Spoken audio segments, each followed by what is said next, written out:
Salut Bukavu, rejoignez-nous à l'église Gamaliel Temple, avec le pasteur Pierrot. Ensemble, adorons et louons l'Éternel pour le salut accordé par Christ. Ne manquez pas cette occasion de vous connecter. Soyez les bienvenus. Alléluia. Alléluia. Nous avons nos Bibles. Nous allons reprendre un verset de la semaine passée, Ézéchiel 37, verset 14.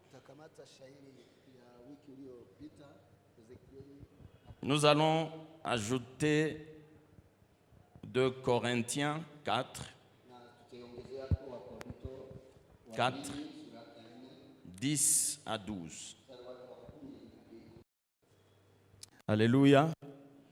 Alléluia. Bien-aimés, nous avons la joie de nous retrouver encore au-devant de vous aujourd'hui. Et nous disons merci à Dieu. Parce que c'est de lui, la Bible dit que nous avons le vouloir et le faire. Il nous a accordé la vie, il a fait de même pour vous. La Bible dit ceux qui sont morts, ils sont partis. Leur mémoire est oubliée. La Bible dit ils n'ont aucun salaire sur tout ce qui reste en train de se faire sous le soleil après qu'ils soient partis.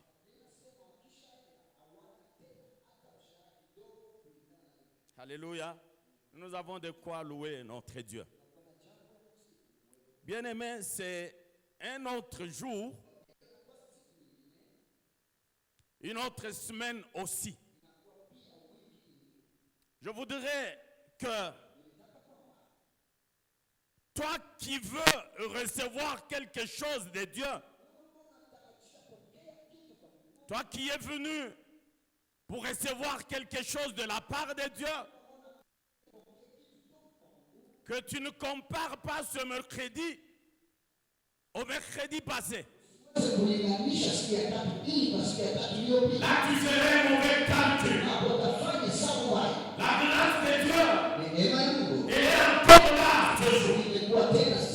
Si le mercredi tu as échoué, considère que ce mercredi, c'est un mercredi que Dieu a fait pour toi. Dieu a décidé de te visiter. Alléluia. Que Dieu soit loué. Alléluia, le Seigneur. La semaine passée, j'étais en train de vous dire que ce mois, c'est le mois de la moisson. Je le répète, parce que c'est Dieu qui m'a dit cela, que ce mois, c'est un mois de la récolte. Alléluia. Tiens là pour toi. C'est pour toi. La récolte. Et cette semaine, c'est la dernière. La dernière semaine du mois de juin. La dernière semaine du mois de l'abondance. Ce n'est pas que cette abondance va s'arrêter avec la fin du mois de juin. Non, elle commence pour t'accompagner jusqu'à la fin de l'année. La moisson commence pour faire route avec toi jusqu'à la fin de cette année. Alléluia. Alléluia. Je ne sais pas. Est-ce qu'il t'arrive de te poser la question sur le pourquoi de ces pluies abondantes en pleine saison sèche?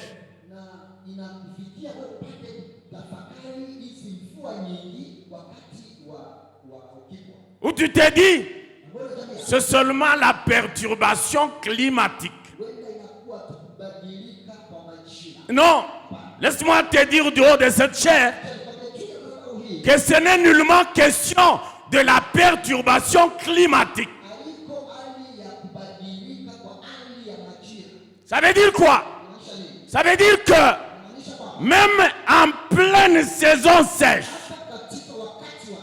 Même dans ta sécheresse, l'Éternel est capable d'ouvrir les cieux et que la pluie descende du haut des cieux pour mouiller ta vie.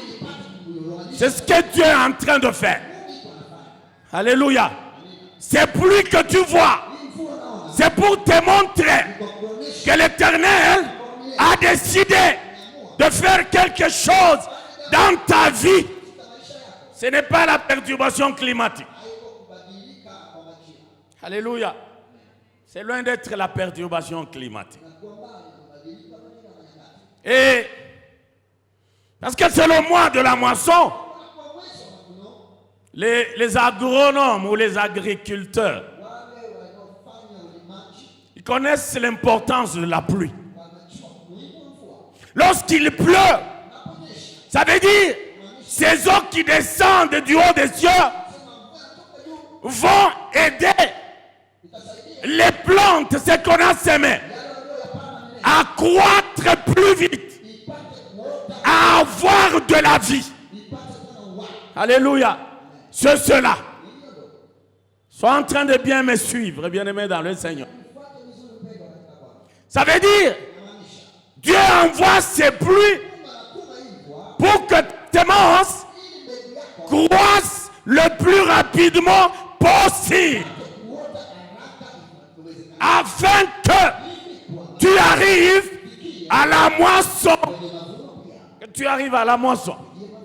Ça veut dire tout ce qui n'avait pas encore cru dans ta vie.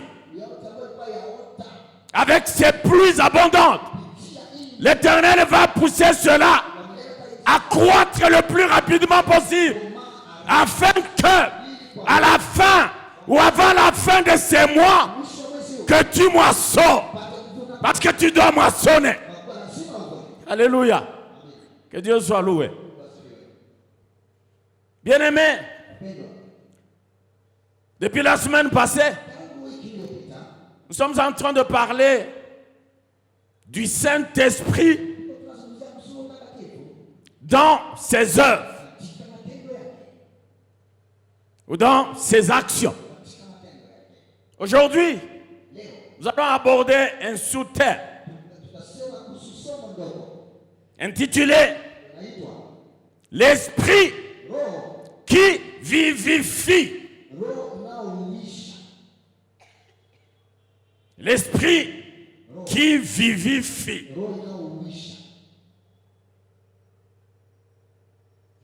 Je ne sais pas si l'interprétation est bonne. L'Esprit qui fait vivre. Alléluia. L'Esprit qui donne la vie. Alléluia. L'apôtre Jean chapitre 6, verset 63, il parle de ce que je suis en train de te dire. Il dit, c'est l'Esprit qui vivifie. La chair, elle ne sert de rien. L'Esprit qui donne la vie. Alléluia. Bien-aimés, dans notre premier texte, c'est la vision qu'a eue le prophète Ézéchiel. Il dit, la main de Dieu était sur lui un jour. Et Dieu le transporta en esprit. Il le transporte jusqu'à aller le déposer dans une vallée aux ossements détachés. Dans d'autres versions, il est dit, l'Esprit de Dieu le transporta jusqu'à aller le déposer dans la vallée. Et lorsque l'esprit le dépose, il regarde tout autour de lui. Il voit que c'était plein d'ossements. Plein. Beaucoup d'ossements. Alléluia. Bien-aimés, ces ossements n'étaient pas les ossements des animaux. Ce n'était pas non plus des ossements de volaille. Non, c'était des ossements humains.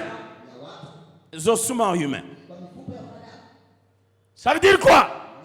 Ça veut dire il y a une vie qui a existé un moment,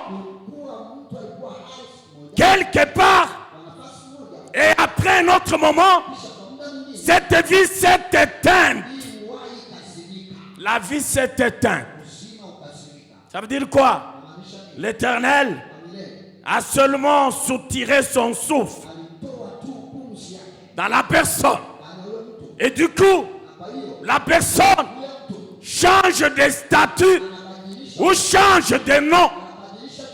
On ne l'appelle plus homme. Sur le champ, on l'appelle cadavre.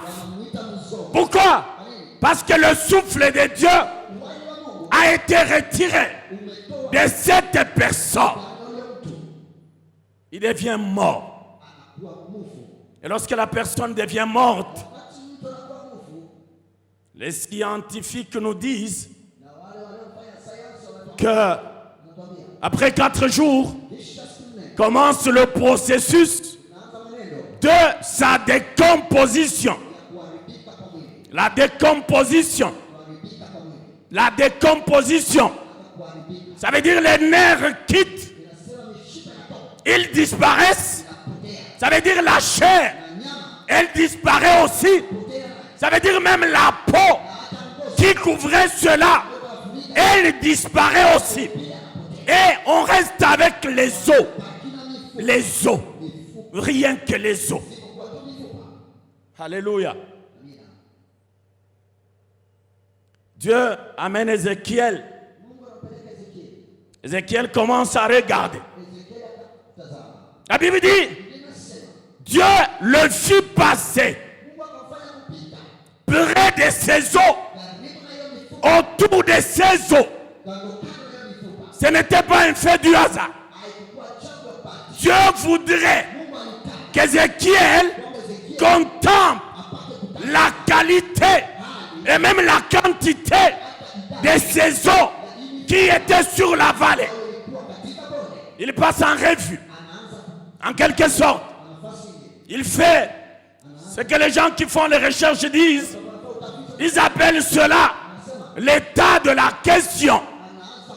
Il passe en revue. Il regarde. Après quoi, il va tirer ses conclusions.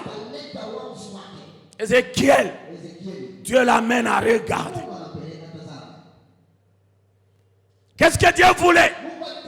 Il voulait que de lui-même, avec sa conscience, qu'il regarde l'état de ses os.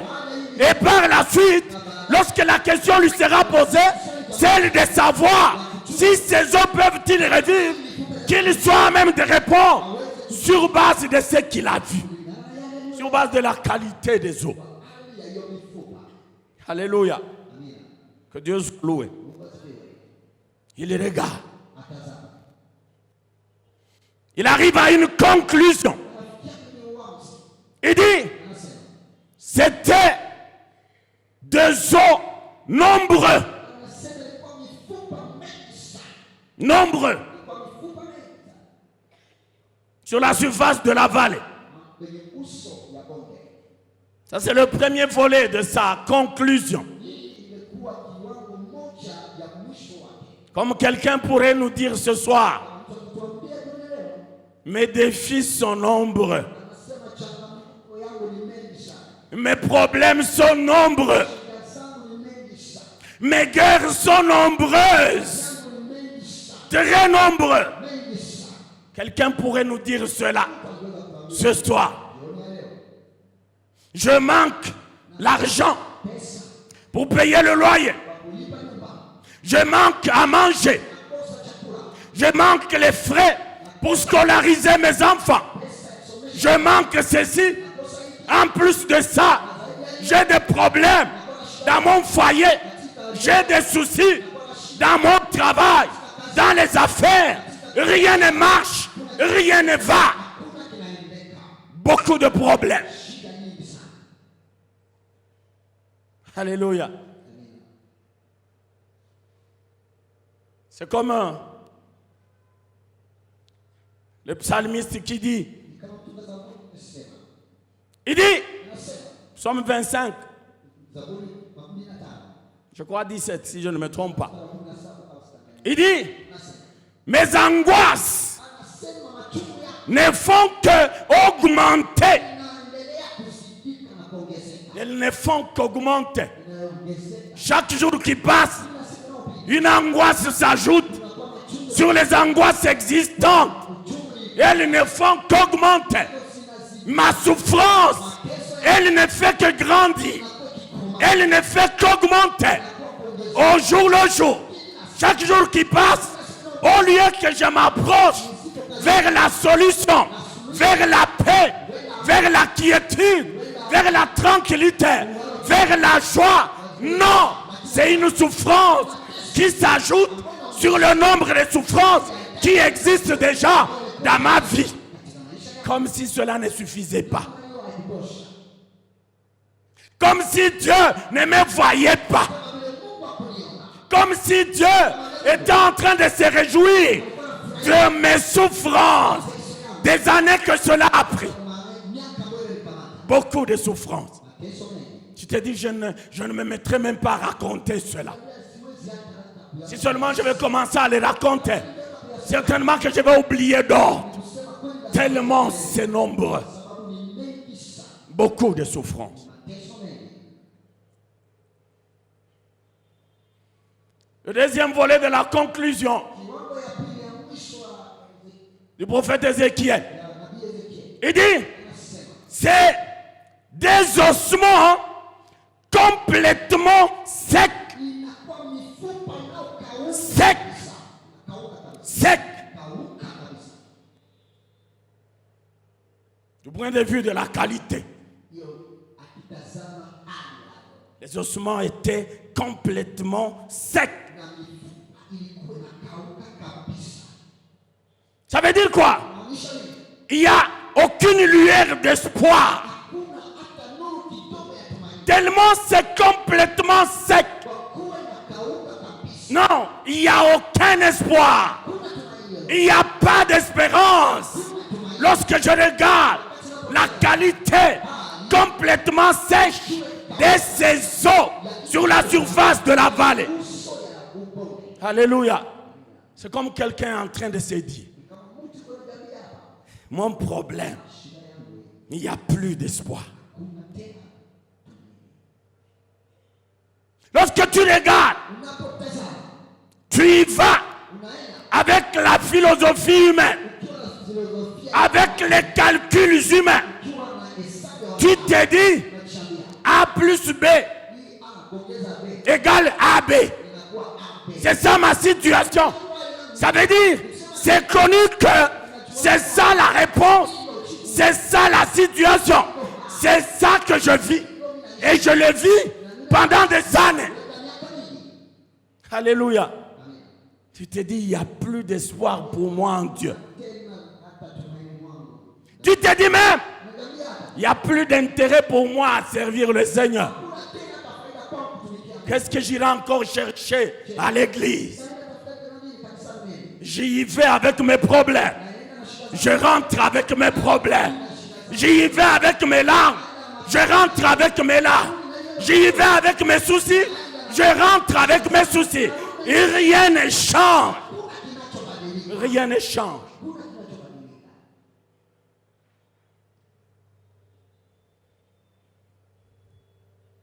Tu t'es dit,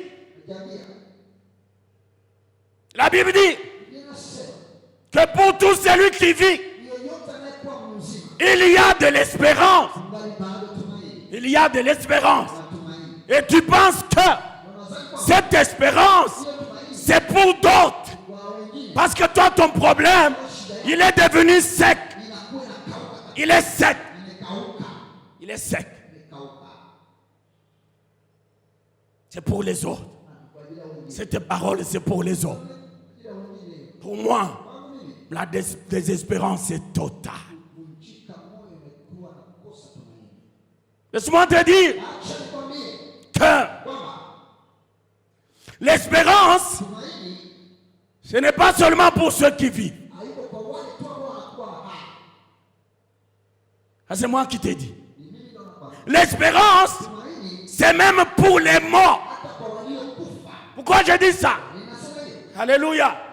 Les morts qui meurent dans le Seigneur, ils ont l'espérance de la résurrection.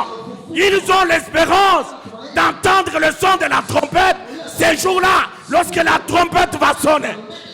C'est pour cela que je dis, même pour les morts. Mais les morts dans le Seigneur, il y a de l'espérance. Mais s'il y a de l'espérance, même pour les morts, quand sera-t-il de toi qui vis? Alléluia. Moi je dis, tu as même une double espérance.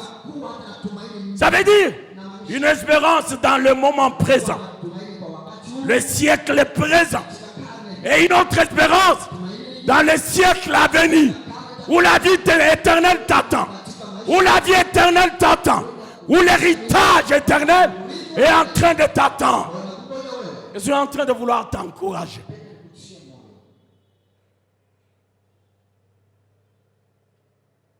Ceux qui sont morts, et s'ils sont morts dans le Seigneur,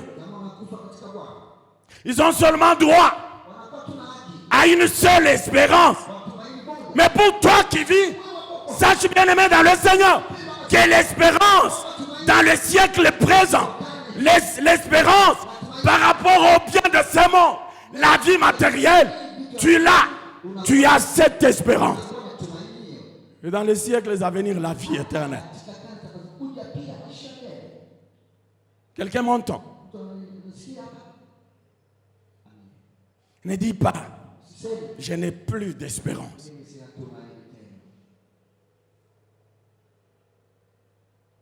Ma joie est partie.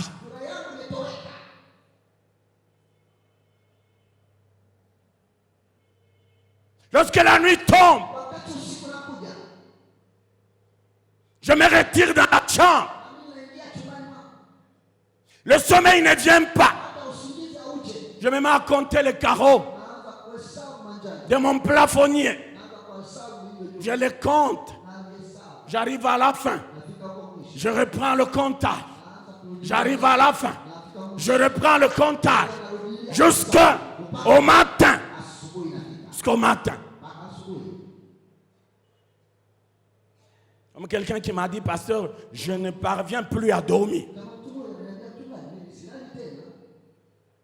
Je ne parviens plus à dormir. Laisse-moi te dire, bien-aimé, de dormir. Dors. Il faut dormir. Ne te fais pas de soucis pour rien. Dors. Lorsque c'est la nuit, tu pries, tu t'allonges sur ton lit. Demande même que tu ronfles. Pourquoi? Parce qu'il y a de l'espérance. Il y a de l'espérance. Il y a de l'espérance. Et il y a de l'espérance. Il y a de l'espérance. Il y a de l'espérance.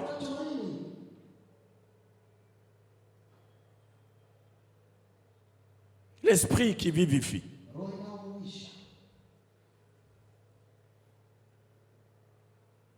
Et Ézéchiel, il arrive à cette conclusion. Il dit, c'est d'innombrables ossements. Mais aussi, ils sont complètement secs. Au verset qui suit, Dieu revient à la charge. Il pose la question prophète Ézéchiel.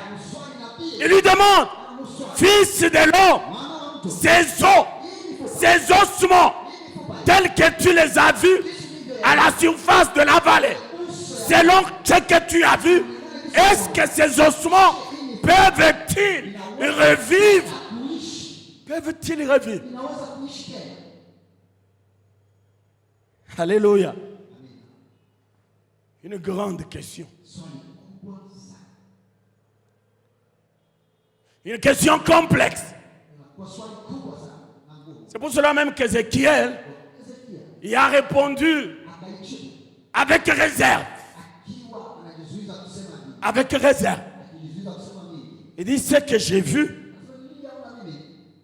La qualité de ce que j'ai vu. Je ne saurais m'hasarder.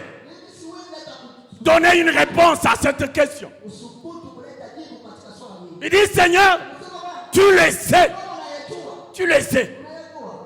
Alléluia. Tu le sais. Moi je n'en sais rien. Mais c'est toi qui le sais. Pourquoi? Parce que c'est toi qui donnes la vie. Tu donnes la vie. Et dans ton conseil, lorsque tu décides, même ceux qui ne devraient pas vivre, lorsque tu décides de lui donner la vie, il va vivre. Pourquoi? C'est toi qui as décidé. Et la vie, c'est toi. Voilà pourquoi il dit, Seigneur éternel, tu le sais. Tu le sais. J'ai dit peut-être si je dis, bon, ces ossements peuvent revivre, alors que Dieu ne les a pas destinés à revivre, j'aurais tapé à côté. J'aurais tapé à côté. Alléluia. Seigneur éternel, tu le sais. Tu le sais. Je voudrais dire à quelqu'un, ce soir, je me répète pour la énième fois,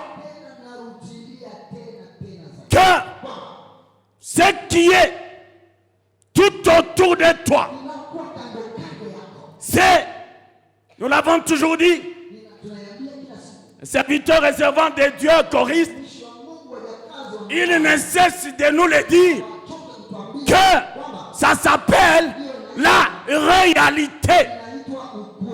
En face de la réalité, il y a la vérité. Et la vérité, c'est Jésus lui-même. C'est Jésus. Lui, c'est la vérité. Ça veut dire la réalité, elle est là afin de faire éclater la gloire de Dieu dans ta vie.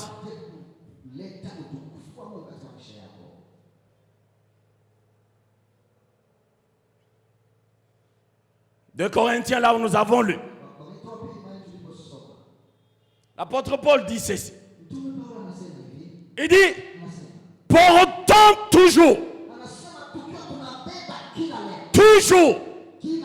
dans notre propre corps, la mort de Jésus, pour que, toujours dans notre propre corps, que la vie de Jésus soit aussi manifestée. Alléluia. J'aime ce verset. J'aime aussi l'intelligence de la Bible, ou l'effectivité de la Bible. L'apôtre Paul, il commence par la mort. Pourquoi il n'a pas commencé par la vie? Non, ça veut dire que la mort qui est en train de te hanter, la mort qui frappe à ta porte, ce n'est pas cela la finalité. La finalité, c'est la vie. Voilà pourquoi il commence par la mort. Nous portons toujours dans notre corps la mort de Jésus. Pourquoi? Pour que la vie de Christ puisse aussi se manifester dans notre vie. Qu'est-ce qu'il était en train de dire? Il était en train de dire que c'est la vie qui a triomphé de la mort. La vie a triomphé. La vie a triomphé. Alléluia. Que Dieu soit loué. La vie a triomphé. La vie a triomphé.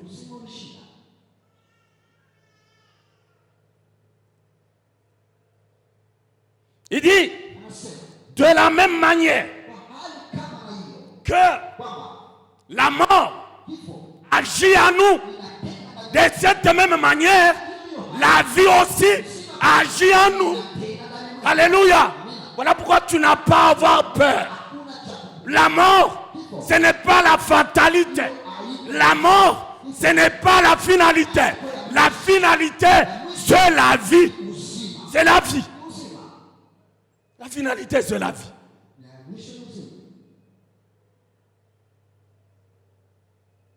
Moi, je suis malade.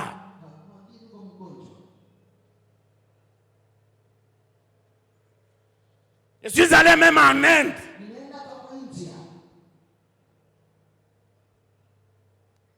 Comme il y a une sœur de notre église qui m'a appelé pour me dire que elle est endeuillée. Elle a perdu sa grande sœur en Inde. Elle était partie pour les soins. Ce n'est pas une personne vivante qui est partie qui va rentrer. Mais c'est quelqu'un qui est mort qui va rentrer. Il pensait peut-être que en allant au loin de l'autre côté, on garderait la vie, on sauverait la vie de leur sœur.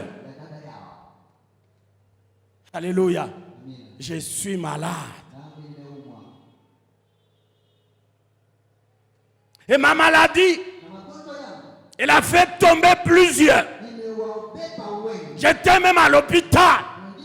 Le médecin m'a dit, rentre seulement, va attendre à la maison. Tu es là. Tu es là. Tu t'es dit, je rentre.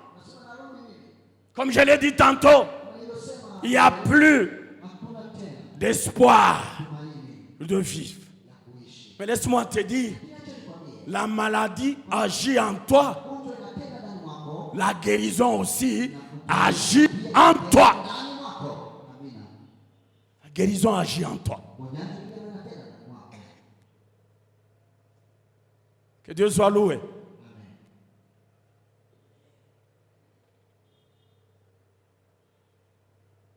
Moi, ce n'est pas la maladie. Moi, c'est la stérilité. C'est la stérilité. Depuis 20 ans, hakuna kichezo. J'ai fait l'objet de toutes les injures du monde. De la part de ma belle famille. Et lorsqu'ils commencent à me regarder passer, ils ne savent même plus citer mon nom.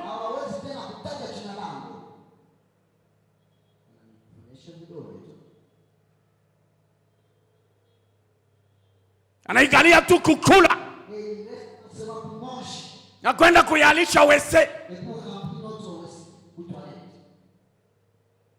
Mais laisse-moi te dire que la stérilité agit en toi, mais aussi la virilité, la fécondité agit aussi en toi. La fécondité agit aussi en toi. Que Dieu soit loué. Que Yahweh soit loué.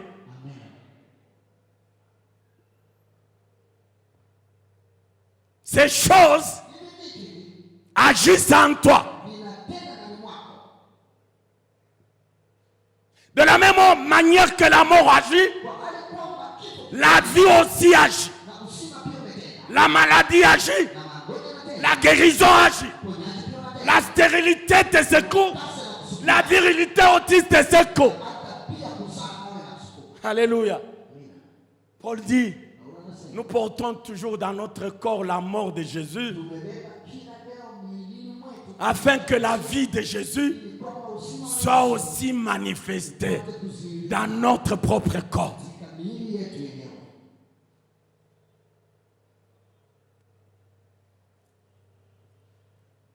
Par moments, l'échec s'amène. Alors que tu t'attendais à la réussite, l'échec s'invite. Alors que tu t'attendais à la réussite. Laisse-moi te dire, de la même manière que cet échec s'est invité, la réussite, le succès s'invitera aussi dans ta vie. Dans ta vie.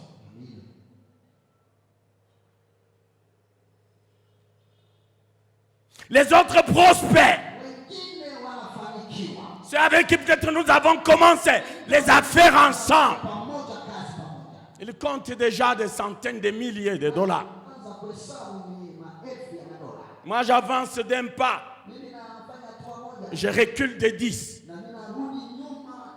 Si j'avance de 10, je recule de 30. Il n'y a plus d'intérêt pour moi à servir le Seigneur. Même dans la maison de Dieu, je ne trouve pas d'opportunité d'y aller. Alléluia. Alléluia. Que Dieu soit loué. Je vais chuter, on va continuer demain.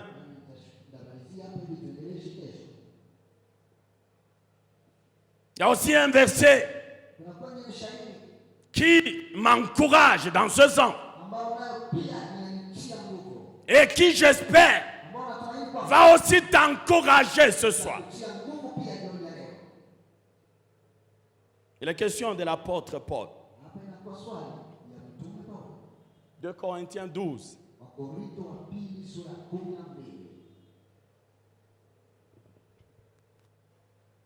C'est quelqu'un, lui-même lorsqu'il commence, il dit, je connais un homme qui a été enlevé jusqu'au 3e ciel. Si c'était dans son corps, je ne sais pas. Si c'était en dehors de son corps, je ne sais pas non plus. Mais tout ce que je sais, une personne, ça fait 14 ans qui a été enlevé jusqu'au 3e ciel.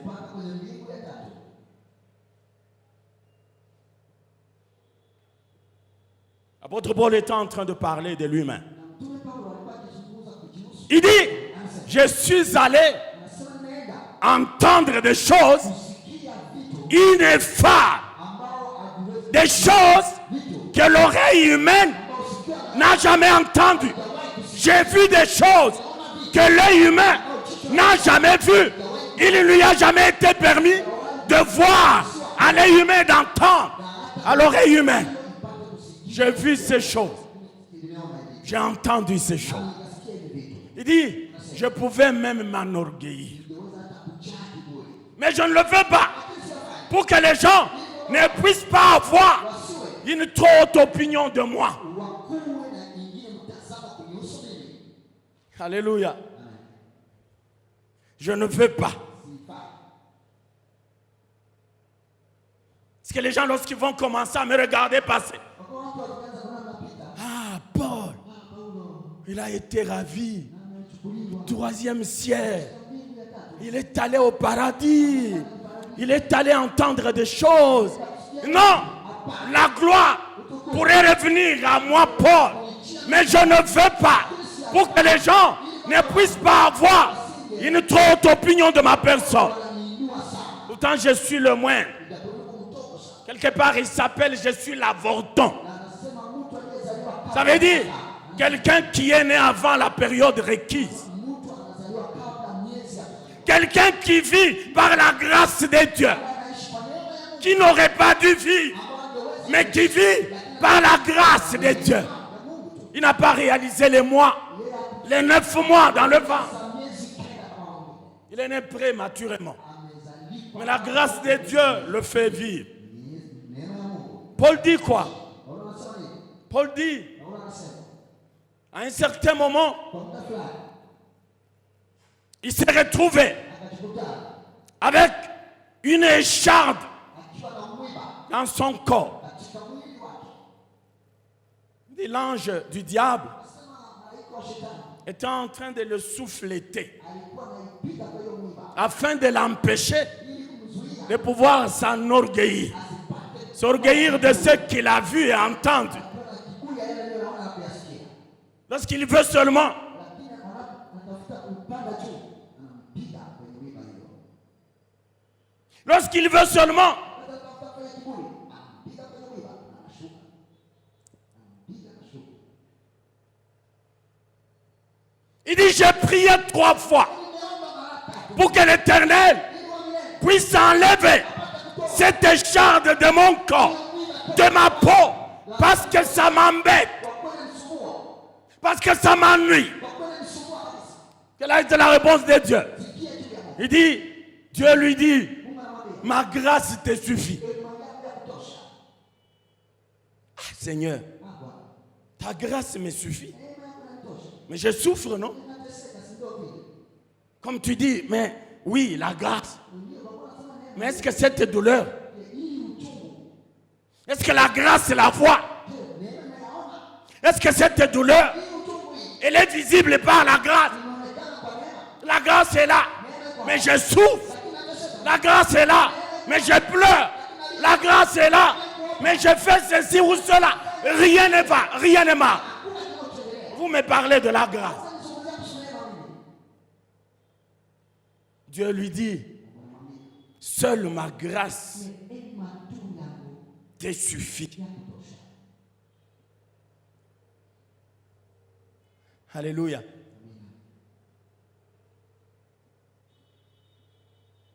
Quelqu'un veut dire, la grâce, oui, mais moi je veux que je veux avoir la solution.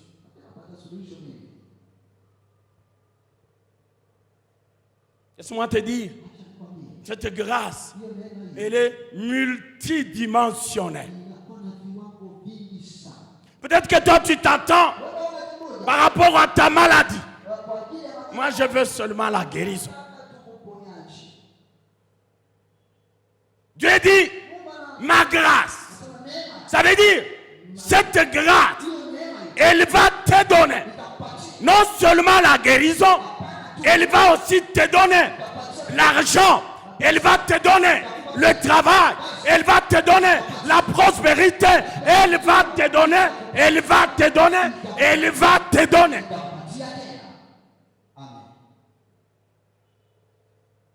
Que Dieu soit loué. Dieu dit, ma grâce te suffit.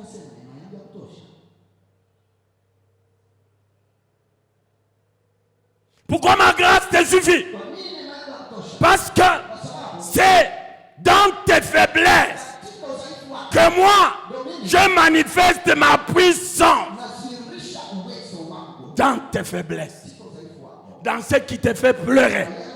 L'Éternel dit, c'est là que ma puissance vient reposer sur toi. C'est là-bas.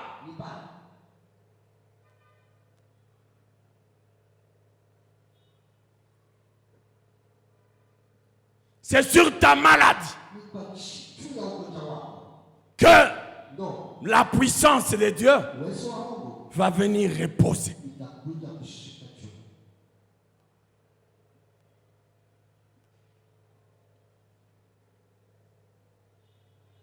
C'est sur ta faiblesse que la puissance de Dieu viendra reposer.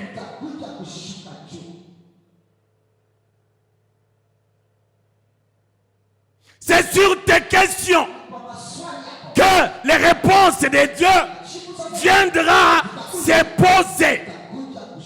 Sur tes questions, la réponse de Dieu vient se poser. Alléluia. Oh, mie wabo.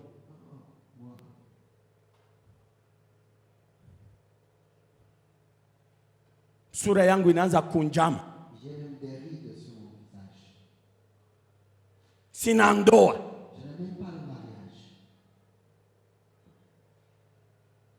Hata wakunisalimia hakuna. Mie wapo. Nilikuya sindikiza wengine. Laisse-moi te dire que tu n'es pas venu accompagner les autres. Parce que tu ne connais pas leur destination. Tu ne connais pas. Tu vas te mettre à accompagner quelqu'un dont tu ne connais pas la destination. Kama ataishia Mulak, kama ataishia Makaburini. Non, tu n'es pas venu accompagner les autres. Tu es venu pour faire ta marche avec le Seigneur. Tu es venu pour qu'avec le Seigneur, que tu écrives ton histoire. Ton histoire, tu vas l'écrire avec le Seigneur, pas avec les autres. Pas avec les autres. Tu vas écrire ton histoire avec le Seigneur. Avec le Seigneur. Tu n'es pas venu écrire l'histoire des autres. Non. Ton histoire propre.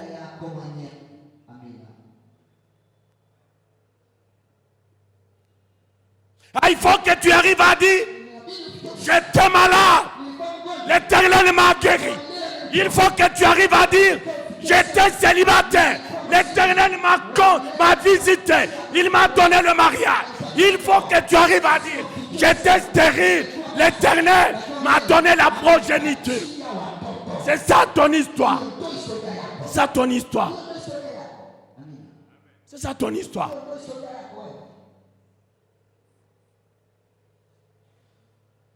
Laisse-moi te dire, c'est question de temps. C'est question de temps. C'est question de temps. Et c'est question de temps. C'est pour cela que la Bible dit, il y a un temps pour tout sous le soleil.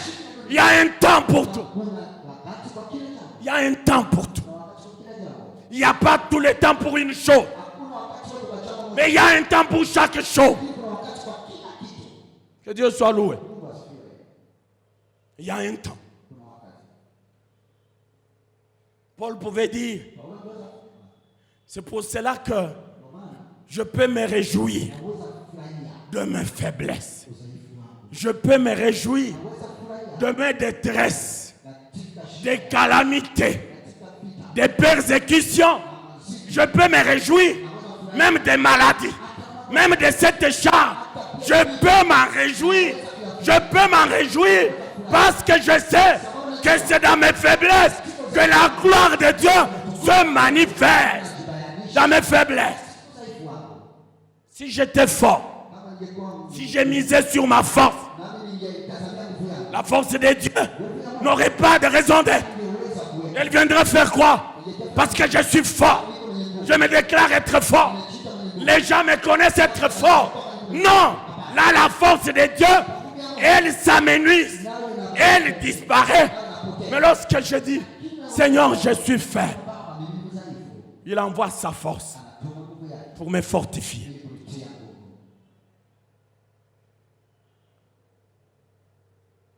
Ne crains rien. Ne crains rien. J'ai dit, si la maladie n'avait pas toqué à ta porte, on ne parlerait jamais de la guérison. On ne parlerait jamais de la guérison. L'esprit vivifie.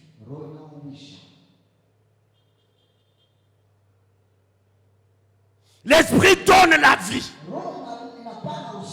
Et lorsqu'il donne la vie, c'est une vie comblée, une vie pleine, une vie totale, une vie effective.